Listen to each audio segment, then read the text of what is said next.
porque violencia política existe contra los varones y contra las mujeres, y no necesariamente por razón de género. El tema es cuando esta violencia política es por el hecho de ser mujeres, como acabamos de ver en nuestro Parlamento.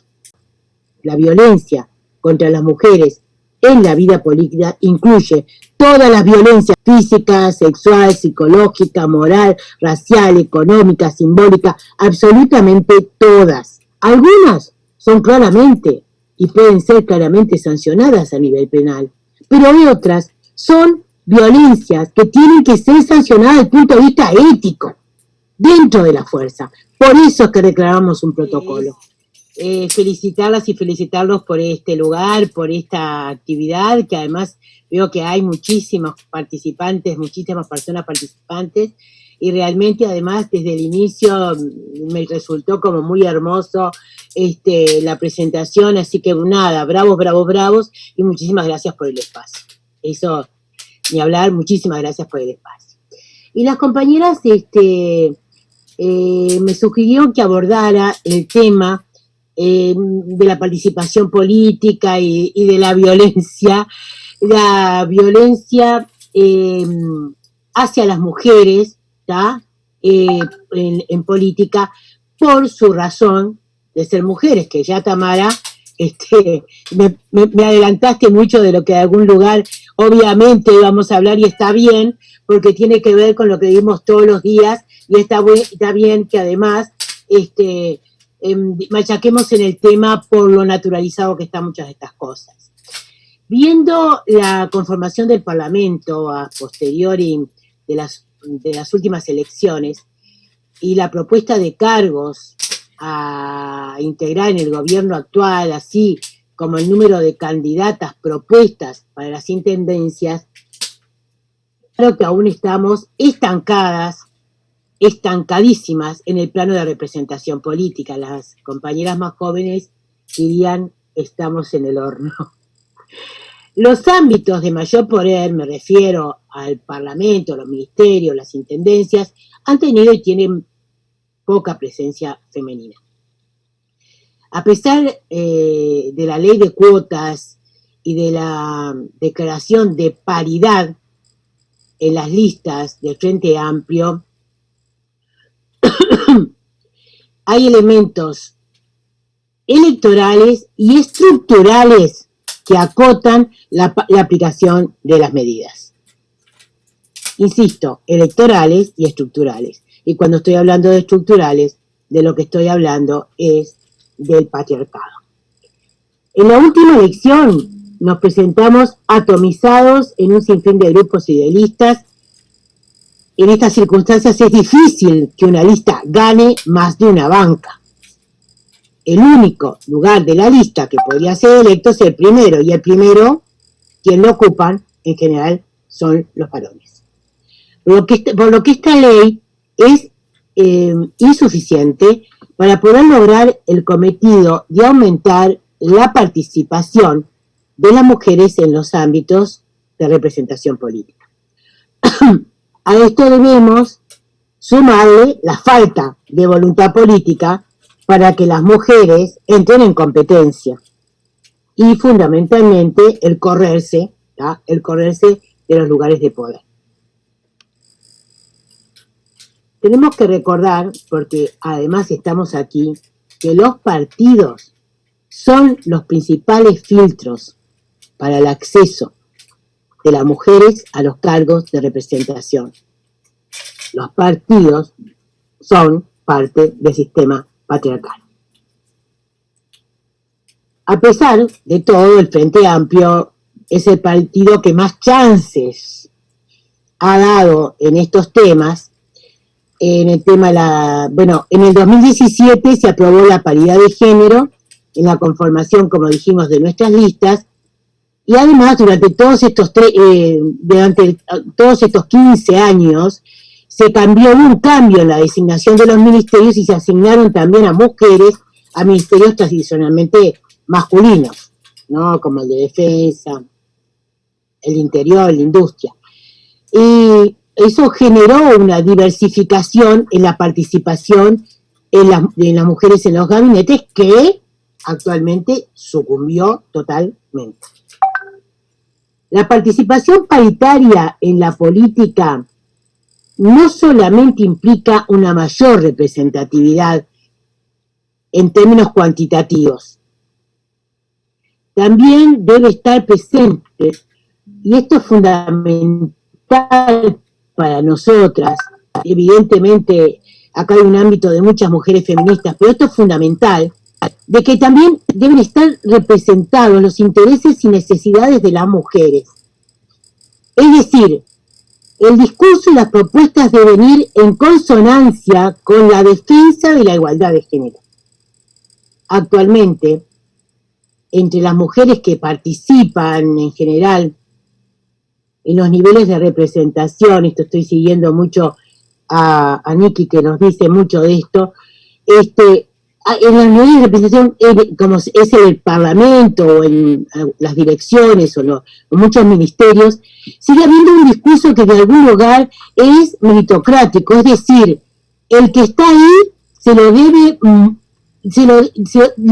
se lo merece, en posiciones que son jerarquizadas, que son conquistadas en virtud del talento, la educación, la competencia, las aptitudes. Y yo no estoy en contra de nada de esto, todo lo contrario. Y ya sabemos que las mujeres alcanzamos lugares más altos en la formación académica que los varones. Pero sabemos que las mujeres no tenemos las mismas oportunidades que los varones para generar esos méritos, ese mérito. Y este discurso es el que levantan en general quienes se oponen a la paridad. ¿Qué experiencia dice que tuvo? Y vaya, ¿dónde fue que fue? Y la verdad que nosotras tenemos cientos de mujeres formadas y aptas para los cargos, pero seguramente no tienen una trayectoria varonil. Incluso las que acceden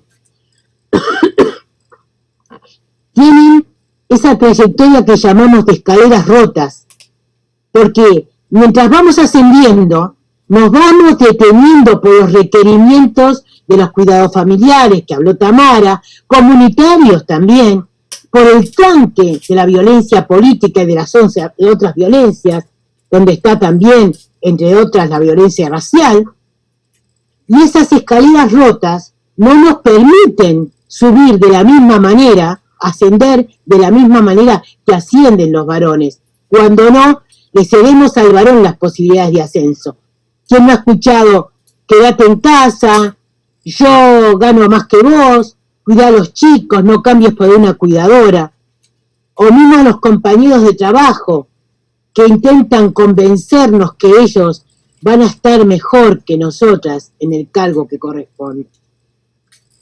A pesar de esto, la visibilización de las mujeres en cargos es importante porque a nivel social ayuda a visualizar y normalizar la participación femenina.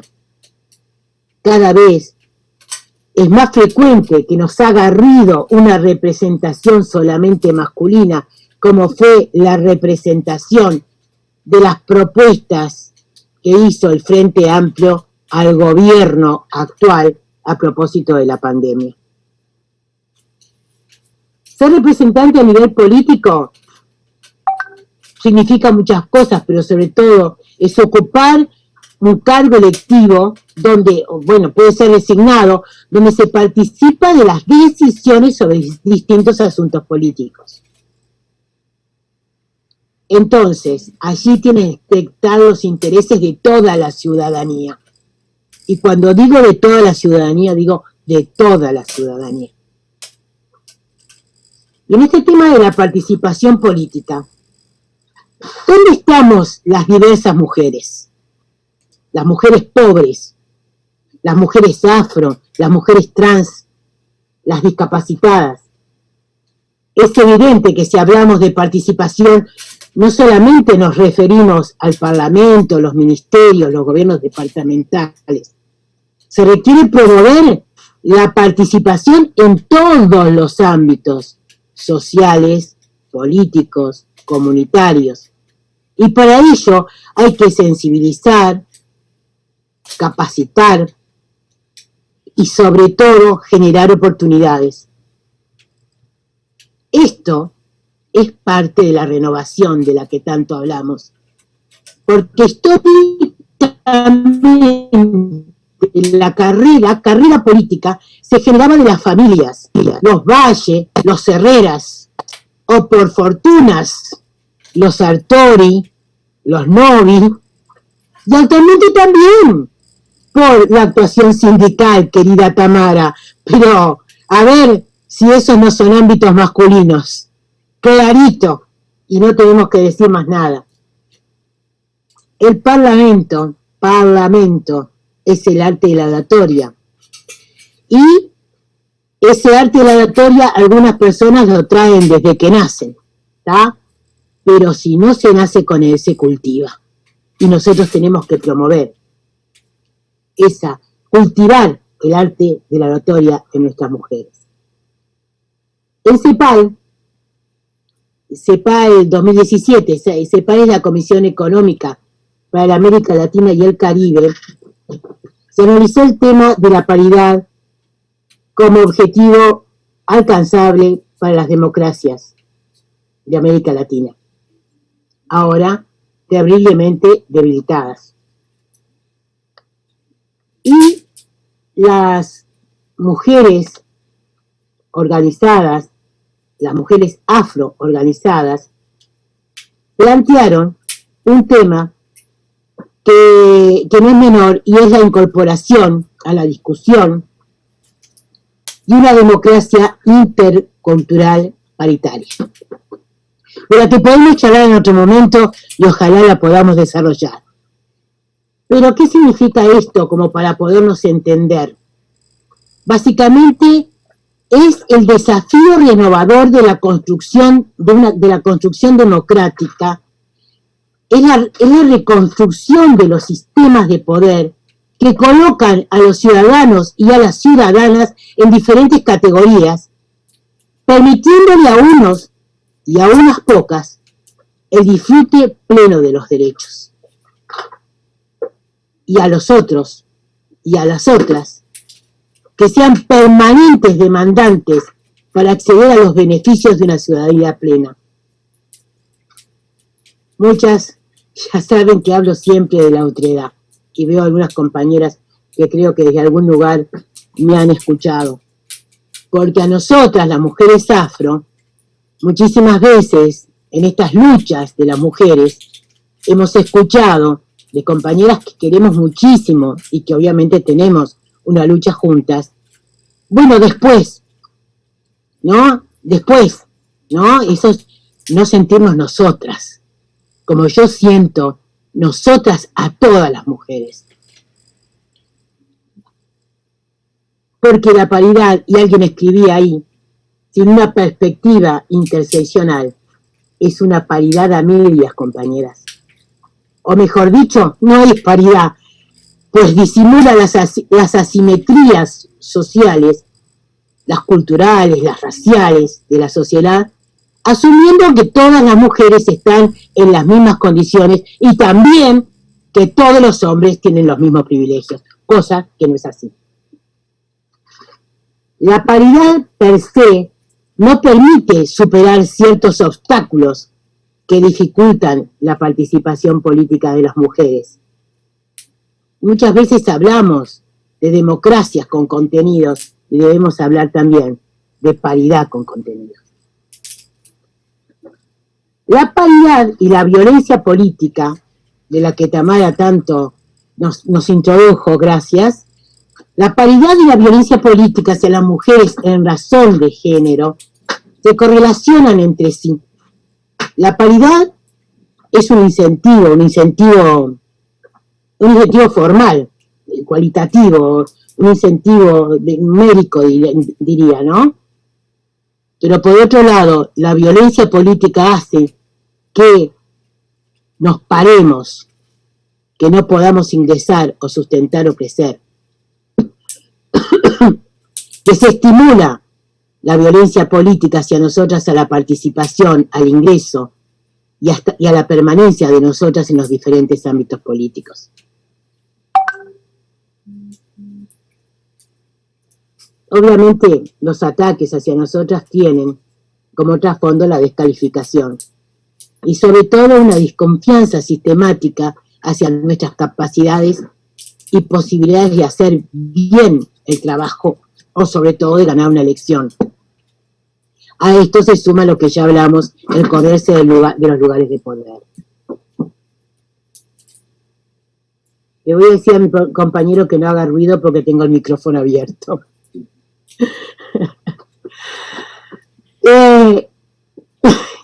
Entonces estaba hablando de la posibilidad de correr. Ahí está. Esta descalificación, esto que a veces nos permea a nosotras mismas. Hasta hace muy poco, alguien iba a elegir un ginecólogo, una ginecóloga, y decía un ginecólogo, no sé por qué, un odontólogo, una odontóloga, elegía un odontólogo, y un mecánico, una mecánica, y elegía un mecánico. Y bueno, vamos a tener que charlar de esas cosas, ¿no?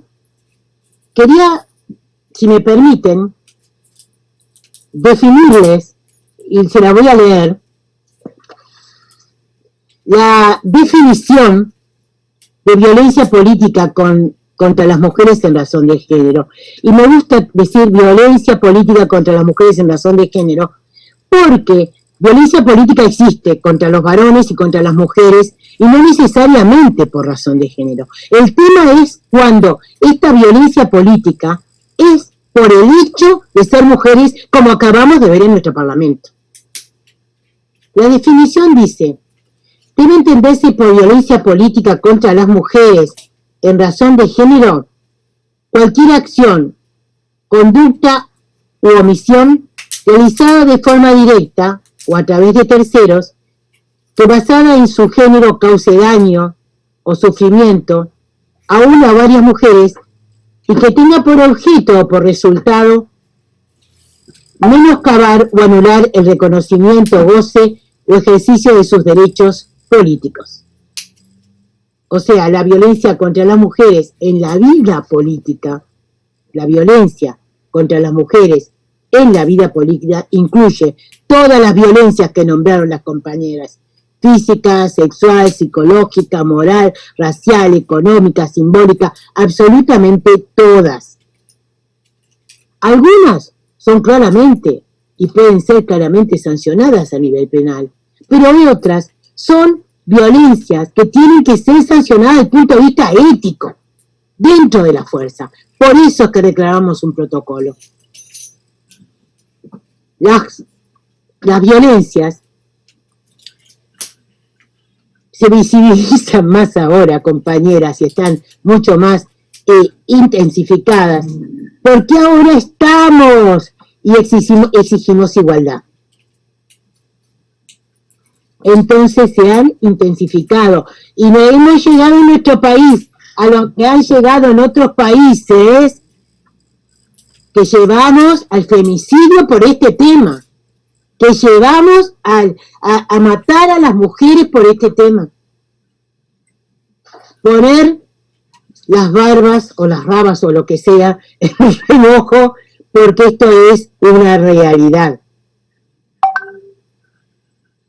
Estas prácticas en general de violencia política llevan o son o se ven esas renuncias manipuladas o forzadas de mujeres cuando han sido electas, la presión, los bloqueos, cuando los presupuestos que no te dan para que puedas hacer una buena gestión,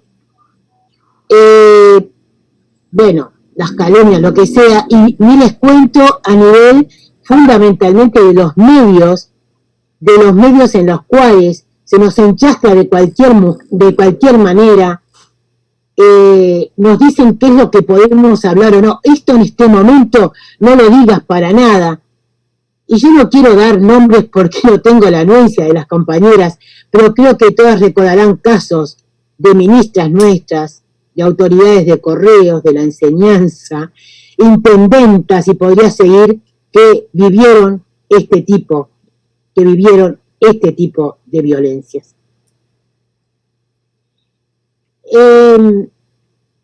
Entonces, las acciones de violencia contra las mujeres, la violencia política contra las mujeres, pueden presentarse en cualquier ámbito, tanto en el público como en el privado, y habitualmente lo que vemos que tiene que tener dos elementos que son indispensables, y me gusta decirlos acá. Uno, cuando la violencia se dirige a la mujer por ser mujer, claramente, y el otro, cuando la violencia tiene un impacto diferenciado en contra, o sea, que es entre las mujeres, o sea, que afecta a las mujeres de forma diferente que a los hombres. O cuando las consecuencias de ese acto de violencia es diferente o peor en las mujeres que en los hombres. En general, estos actos de violencia, como hemos visto, lo que afectan son las trayectorias políticas e incluso el proyecto de vida de las mujeres. Es por eso, yo ya voy redondeando, pero tengo algunos minutos para hablar del protocolo, ¿no? Sí, me dice Marta que sí. Es por eso que nosotras, las mujeres de la unidad temática de las ciudadanas frente amplistas, por los derechos de las ciudadanas frente amplistas, que es un espacio que muchos compañeros y compañeras no conocen, a pesar de que se hice del año 85, y tengo por ahí que vi a Margarita Perkovich, que es una de las primeras compañeras que han estado en este tema. Esta unidad temática de las ciudadanas frente amplistas es un espacio de construcción colectiva de las mujeres en donde no tenemos ataduras sectoriales y queremos seguir así. Y claro, siempre nos dicen que somos inorgánicas. Se nos dice que somos inorgánicas, pero se nos llama continuamente. Pero cuando vamos a decir, no, son inorgánicas, ustedes no pueden hablar, no sé qué, pero se nos llama como se nos llamó para elaborar el protocolo. Después de años que lo veníamos pidiendo, se nos llama para elaborar el protocolo. ¿Por qué? Nosotros, ¿por qué lo pedíamos? Porque desde hace varios años se plantean situaciones de este tipo, muchas veces que son graves, y no existen caminos claros para resoluciones de estos conflictos. En general se resolvían, aunque ustedes no lo puedan creer, sí lo creen, entre los varones. Sí, mirá, yo no estuve, estuve mal, estuve mal, no correspondía, tenés razón, la compañera sí que me dijo, y dejaban por fuera a la denunciante. Yo puedo dar nombres y apellidos de esta situación. O sea, hablaban entre ellos, de los sectores o lo que sea. Sí, tenés razón, estuve mal con fulana, no le debía haber dicho, la saqué, bueno, está. Y están por fuera. Y esto le estoy hablando hace un año. No estoy hablando hace 2000 años. Entonces, este protocolo, que a mi entender tiene que tener, tiene como objetivo fundamental, el de la prevención. Por fin, Presidencia nos pidió en el año 2018 que se llamara una comisión que para elaborar el protocolo, donde estábamos compañeras de la unidad temática, gente de la Secretaría de Género y Intendencia, gente de Presidencia, y bueno, eso fue en el 2018, vinieron todas las campañas, qué sé yo, esta comisión nosotros siempre golpeando para cuándo el protocolo, bueno, hasta que ya lo hicimos, compañeras de la unidad temática, solitas. Y lo presentamos en octubre. Para nosotros hubiese sido un hecho político muy importante que nuestra fuerza política antes de las elecciones hubiese tenido este protocolo, o por lo menos se hubiese dicho que estábamos discutiendo este protocolo para que además esto derramara en los otros partidos políticos. Esto no sucedió, no se visualizó que fuera así, y quedó ahí guardadito hasta, y tengo que decir porque acá están las mujeres canarias, tuvieron tanta fuerza que plantearon que realmente si ese protocolo no salía, ellas iban a generar un protocolo, las primas canarias. Y ahí entonces, apareció el protocolo de adentro de un cajón y se mandó a que se discutiera en los comités de base, en las coordinadoras.